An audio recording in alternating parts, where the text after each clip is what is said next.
when just as we start it, the internet goes bad again. Hello, everybody. It's Wednesday. And we are DebateSensei. We got ourselves Tim Seavey, Bizolutions, San Diego State University. We got ourselves Matt Shapiro, Esquire. Hello. And I am Jared Kabika Miller, a professor of debate. Great professor of debate. All and right. tonight is the second week. It's Topic Tuesday. Just kidding, it's Wednesday, but it's the topic week. Topics. IPA style. All right, so we got 5 topics here, and we got these from. Oh, where did we get these? The gutter of a sewer in downtown Los Angeles. Hold on, I wrote a little note for me. It was like semifinal round of Firo Pi. That's the community college nationals. So last year's national semifinal round went back, made one little alteration. We'll tell you about it when we get to it. But other than that, that's how I wanted to do this. I wanted to kind of find like recent tournaments and see how we would, pick topics based off of those options. All right. Let's get to it. First one. Here we go. Oh, I think Shap has something to say about this, right? I do love sports. I mean, this would be a great topic only because if you do know maybe some of the nuances about some of in college sports, they're taking advantage of the athletes in a couple of ways. Physically, they're damaging their bodies for the love of the game, but also for this school who's benefiting from them. To the tune of millions of dollars. At a big school, right. A huge. The NCAA really does a disservice to nonprofits. You know what I mean? It's like they file as a non-profit organization, but it's just like the NFL, really. Yeah. I mean, it goes up from there too. I mean, but the resolution in number 1 does specifically ask for college sports. So hopefully someone brings up the NFL and you can just shut them down and say that's not college. So yeah. But I'm getting at like your traumatic brain injuries is a very, very serious issue. In football, if you're diving into the football avenue. CTE, I forget the full long name for it, but it's brain injuries due to contact. Oh, and the other one is financially. Again, Jared mentioned it. They make at the big schools, D1 colleges, they're making millions of dollars, and the players don't get a dime, and are often there's a whole bunch of stories of people being hungry, and it's just a shady position that they have these players in. So that's the doing harm part. Yeah. Along with like stealing from education and things like that. Why is a football coach getting paid $5 million and the English professors are not? There's a whole bunch of arguments regarding why it's bad. Right. So it seems like it would be pretty high on your list of if you were on the affirmative.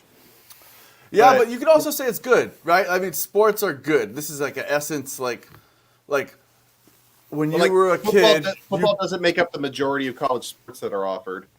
Right, or sports in general they build leadership skills and teamwork skills and they're fun, right? Like debate's supposed to be fun and sports are fun and we do this for fun. All right. The criteria is whichever side's more fun wins.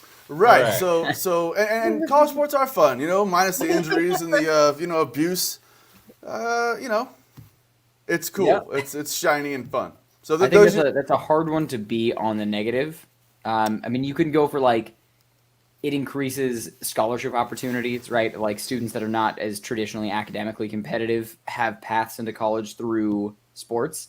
Mm-hmm. But I just think that that's such a I don't know, false carrot to dangle out there that like some high school students focus so hard into sports thinking like that's their ticket. Like that's the one way they're going to get there, that it oftentimes can come to the detriment of academics.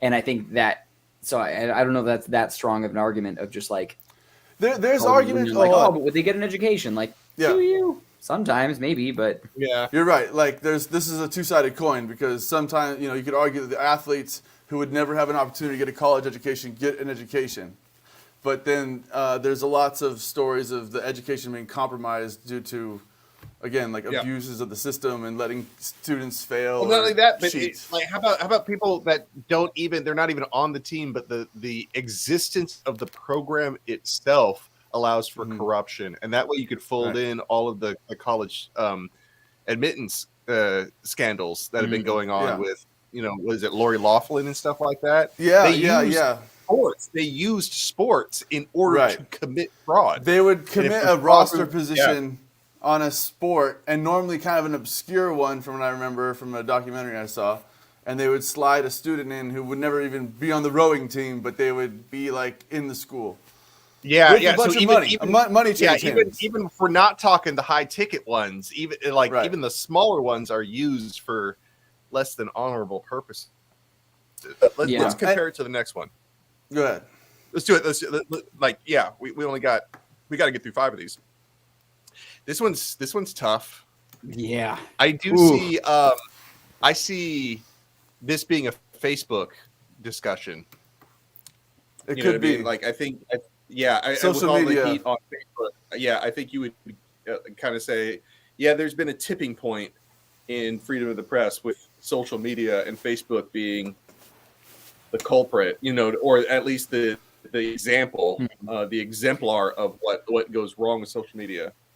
Is that freedom of the press though? Like, that's now, yes, it gives Facebook becomes this like jet fuel that you can pour on any piece of press, media, completely, false or otherwise, right? Like your complete made up stories about elections or like COVID misinformation or, subversive things to various social movements, like those pieces of just straight up fake news, like honest to God fake news. Or DebateSensei being the number one supercharged through social business media, on the but stock like exchange. Sure, yeah, like manipulation of that's a fact. Stocks and stuff like that comes about. But I don't think that's press. I don't think that's the same thing. I think because that is like press with a capital P and freedom of the press contextually defined. That's like you are a media outlet that's allowed like a press pass into events. It's almost an extension of speech. Oh, right? press pass. The standard is press pass. Okay.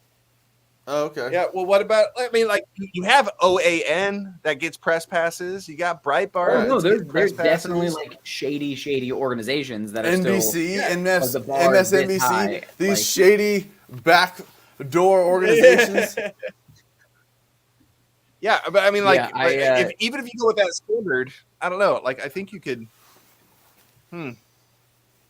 I think you still can talk about it, and the only reason that they do it is because like Facebook gives them this sort of like popular way of exchange of advertising for themselves. You know what I mean? And so I do think that I would include Facebook in on that. I think it's even. It's an even debate.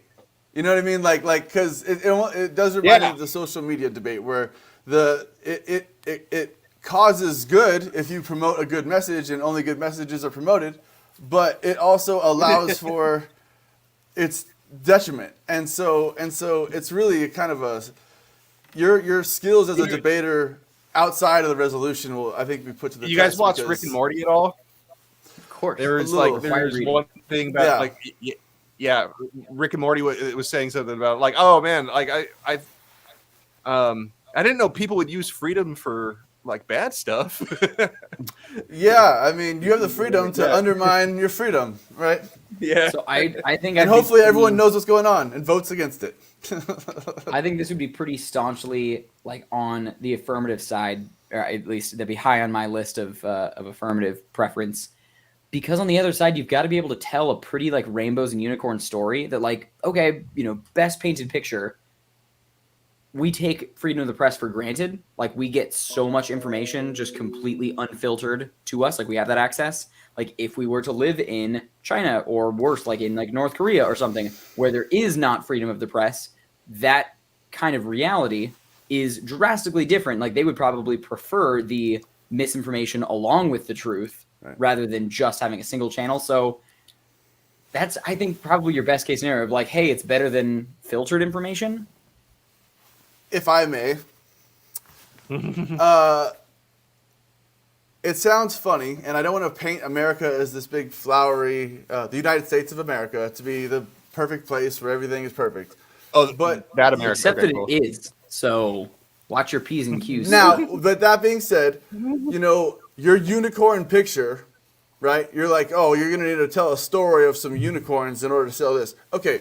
And then you brought up how China is not this, and you brought up other, like, well, your proof is, like, how is our society? We enjoy it. Part of the reason why we are the way we are is because of our freedom of the press, which allows for, you know, minority opinion and everything and all that, like, you know, and the broadcasting of such. So I don't know, like I think you could be strong on the neg, meaning that's all I'm trying to say. You just need to explain how, you know, if the status quo isn't that bad, right? I mean, compared to what it could be in any of the examples Tim just brought up. Or Jared. Yeah, I just don't feel like it's ever as strong if you've got to defend the status quo, right? Or like if you can kind of wiggle your way around it. That'd be a good topic. The press has defending the limitations, status quo, and currently, like, we have too much freedom of the press or something like that. I don't know. I think that would be trickier on the negative, at least in my opinion. I would not choose that as highly on the negative. Well, sir, that's your opinion, and you're entitled to it. Compare this to the college sports one. Compare this to college sports. Now, where, like, would you rather do affirmative this one or affirmative, like, compare to college sports? Where would it rank on those? For who? Tim, go first. I would affirm this one. I would prefer freedom of the press on more harm than good than college sports. If I'm on the affirmative. Oh. On the negative, I would reverse that. Okay. I'm gonna say. Okay. As a just preliminary statement, it depends on what you know. If you know a bunch of information on one side or the other, then you obviously have a side that makes you stronger on that side. We're talking about you. What do you know? Yeah, it's you. As for me, like, just because Tim said he wants to go aff, I say neg. Like, yeah, I think we could talk about how it's not the status quo isn't that bad. I think it'd be a fun debate. It would be fun. Jared, icebreaker. Yeah. I think I'd more harm than good. I think I might go neg on that one. I'd be more likely to do neg on that one. No one would vote more for likely Jared to go votes aff. for me. College sports. Yeah, it's very. Yeah. Take a look at this next one. Let's do it. How's it not coming up? Come on. Just the whole state. Well, it sounds a lot like secession, Man, but the opposite of that. It's bad. It's like We all just, like, ignore it. reverse annexation. I don't know what that's called. There's a word for that, I'm sure. Original topic was Georgia. This house should boycott Georgia. Why'd you change it? Is there some? Hopefully you come back here. I think we can hear you. Texas is just a spicier, controversial topic right now than Georgia. Yeah. As Georgia was at the Oh, time. man, They just just straight passed up all their voting rights issues and things that we What talked about could recently. possibly be spicy about Texas other than its hot salsa? Delicious barbecue. Yeah, they're pretty awful about abortion rights and all. I mean, a lot of things. but that's Smushmortions. the hottest right now. Man, They're in some line. hot with a lot of stuff on here. Well, I think that the what am I going for? The inherency becomes an issue because we already have a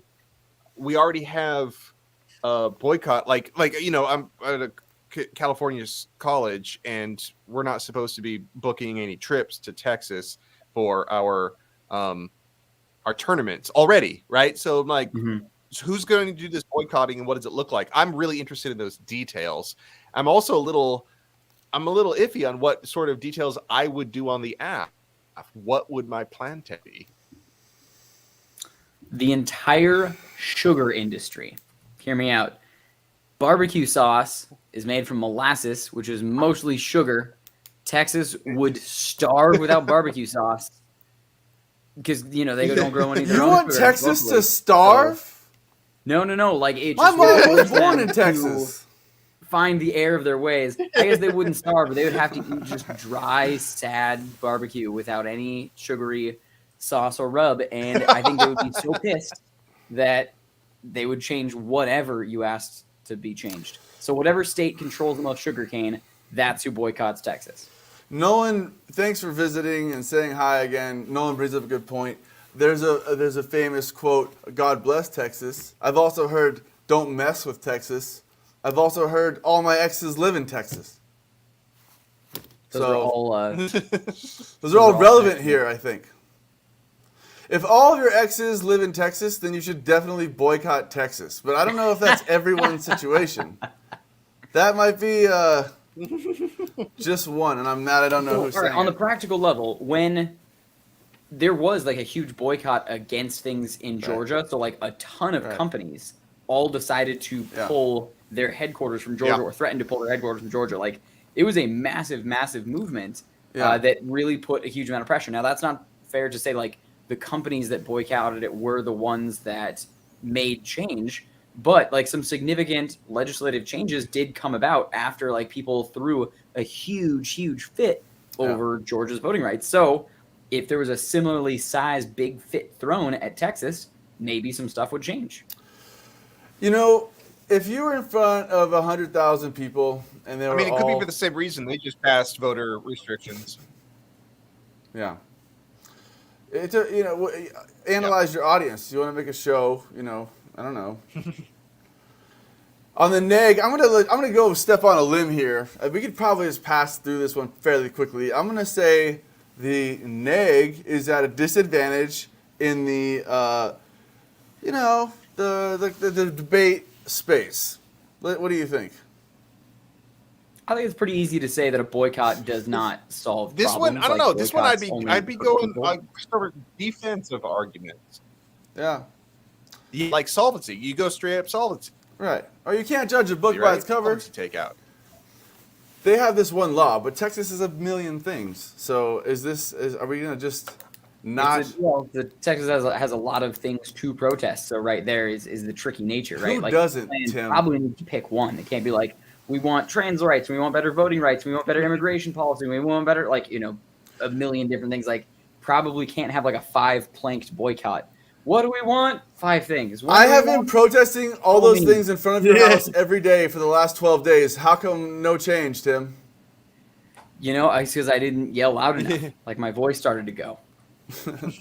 I'm just kidding. Yeah, I think on the negative side, boycotts I think are tricky to grant you a path to solvency. I think that's probably the most interesting part of the debate is about do boycotts work? Do they need to work? Is that why we're doing it? So what's the point of boycotts? I think your grandmother is dying in Texas. Debate. You're not gonna go see her? Yeah. Come on. Not until legislature changes policy. Sorry, Grandma. I don't know. Right. I mean, boycott. Maybe we define boycott. I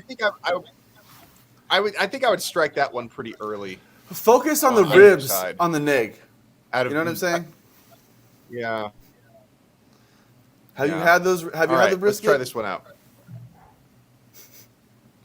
Oh my God! Yeah. This one is odd. I would be interested in you helping define this, Jared, because I've heard a lot of good debate topics around party identification, but not removed from ballots. So you're talking like when someone votes, they have to just pick a name. They don't get to see what party a particular name is aligned with. Is that what you're saying? Well, at least not the ballot. You could easily research it, but not right. On but the ballot so if itself. someone is just walking into the polls, voting blind without any research, and they're just looking for, I'm a Republican, so I only vote for Republicans. I'm a Democrat, so I only vote for Democrats. You're removing that as an option, and people just based on who has a cooler name. And everyone was forced to read that little tiny paragraph for every single one of them and make an actual decision based on that distilled nonsense that is supposed to quantify so much. Yes, that's what we're saying. That's lunacy. No, I think the fun way to deal with this is to say randomly selecting somebody for office is better than voting for party identification. Say it one time, Jared. I love that. I love that so much. That's fantastic. Yeah, I would get. I'm like just engage that debate. Just head on. This is my number one affirmative. I didn't think about it that way. One. Yep, this is my number one affirmative for sure. I think I would go affirmative on this one. Yeah, you straight up It's go. just, like, yeah, I love that random topic is so better than much. party. Although I will say this, I just read a book. It's called Death of Democracy or something like that. And How Democracies know you Die. could read. That's what the book's called. I've read a book over the pandemic.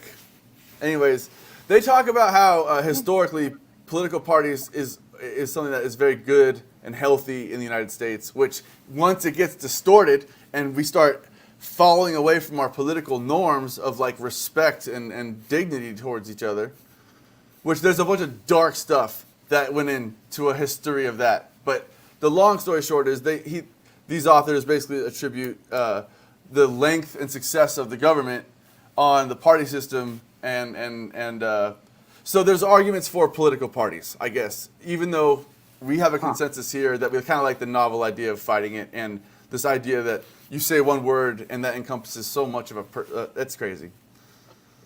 I want to bring back the Whig Party. Yeah, there you go. That's my plan. It's called The Death of Democracy. How Democracies Die. I don't have the author's names. I think there's 2 of them. How It's a great Democracies book. Die. Okay. Yeah, When it's a was good it one. written? Because I'm wondering if that was written recently. It was written, I think, Okay. 2019 during Okay. the last administration, which is an interesting time to write it. But Okay. So 'Cause what would you say on the negative? I So really far wonder it's if like, I'm all right, just getting line it old. up, knock it out.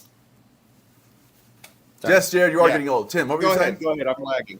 So this Yeah. seems like one that is pretty, T-ball for the affirmative. You've got a lot of meaty arguments to be made. What Right. do you say on the negative side?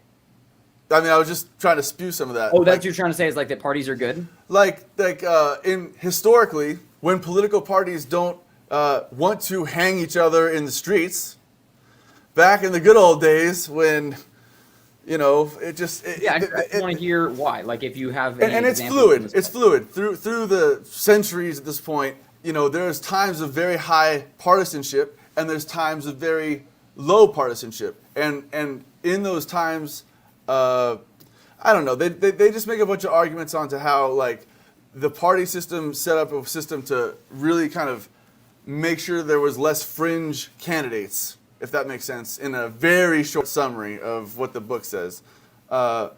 And even, I'll go even as far as to tell you, even like historically, the back room, we're going to pick the candidate, they would have to factor in the likability of a candidate. So even if they like someone maybe more philosophically, but they knew that they would not be accepted, even in some greasy back room, they'd want someone who would win. So even the greasy capitalists, or whoever you want to call them, who made these decisions, were like still focused in their argument on not letting the fringe candidates take over, which is an argument which is bad. Some people think it's bad. Fringe or third party, Fringe. some people might call. Or just radical parties of any party. Parties. This doesn't like parties. This resolution doesn't like parties. I'm kind of for it, but in Yeah, these I mean, I times, think it makes a lot what of your sense. initial thought, Tim, was about like what people should have information to make their decisions, and Yeah. like, Crazy idea. That's information. Yeah. So just because you don't Yeah, like I the think outcome it's doesn't mean an unfortunately like overused heuristic, right? So like that 1-3 character designation ends up becoming all the information that some voters use, and that is the problem. And I think as soon as you set that up, man, that's a very, very good case. I feel like that's an argument that as a judge I would have a hard time not voting for. yeah. So we're all Alright. in agreement. We're in agreement. We're all AF on this one. I like mean- this one. I do. I like it a lot. Yeah, I'd probably be neg. I think it on- likes you, Jared. I see him winking at you. Yeah, I think the freedom of the press one I might be neg on. All right, so last one. Here we go. Bite the bullet. This is a very dark resolution if you want to take it very literally. You know what I'm saying? Like, this is one where everyone would say, this is a metaphor. And you'd be like, well, on Well, the I'd neg. definitely go AF for sure. Like if I was on AF, I wouldn't strike this one. If I went neg on this, I would just say life is worth living, and then just talk about how good life can be despite the hardships. If you want to get a little deep on the metaphor, I believe the metaphor comes from when they're I'm like saying no doing, metaphor. No. Okay, whatever. On a metaphorical topic, we're going to ignore the metaphor. The metaphor came from people doing I think it was like field surgery back in the day when there was no anesthetics, and so you'd bite on the bullet in order to not bite your tongue off and something like that. I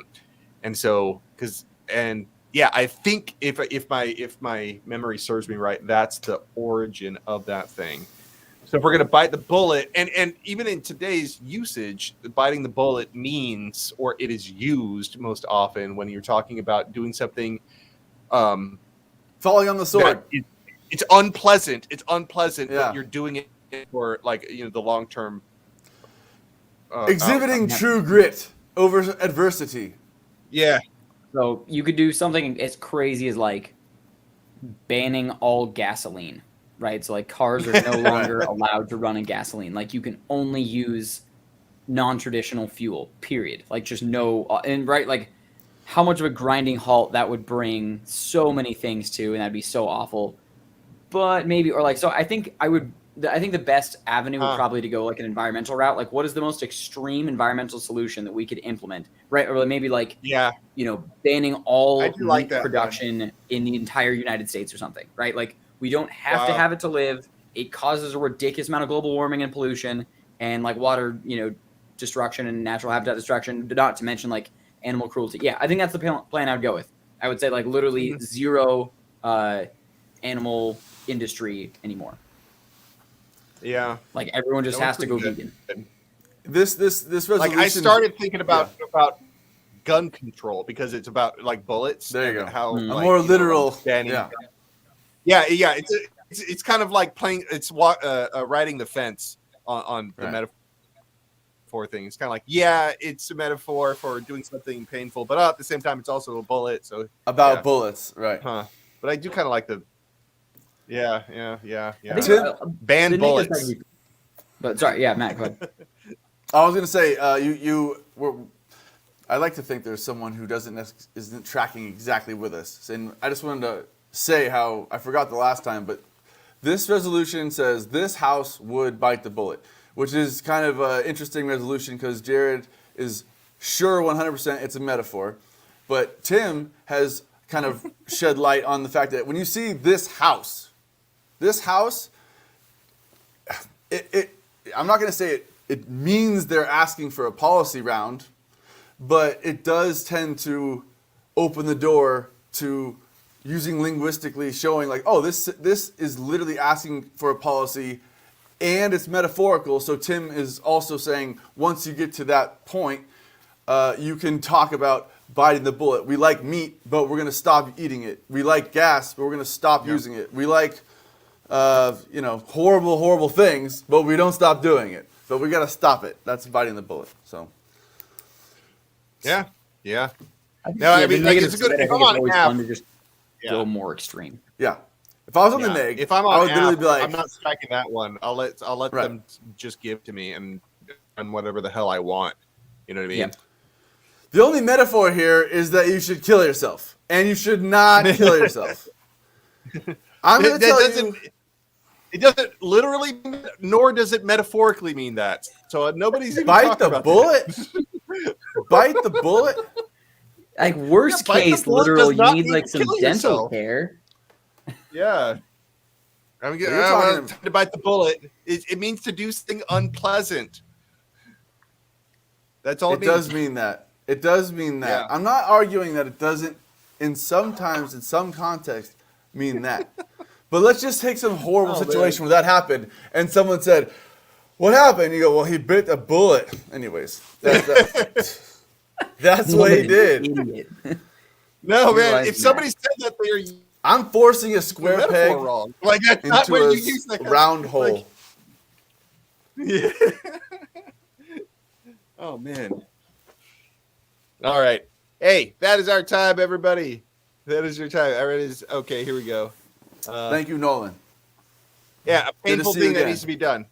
Right. Yep. Yeah, there you go. There you Understood go. the assignment. All right, everybody. Hopefully my internet is better next week. I'm gonna see what I can do about that. This was a pain. All right, but hey, from Tim, Matt, and Jared, we're Debate Sensei. We'll see you next week, everyone. Enjoy your life.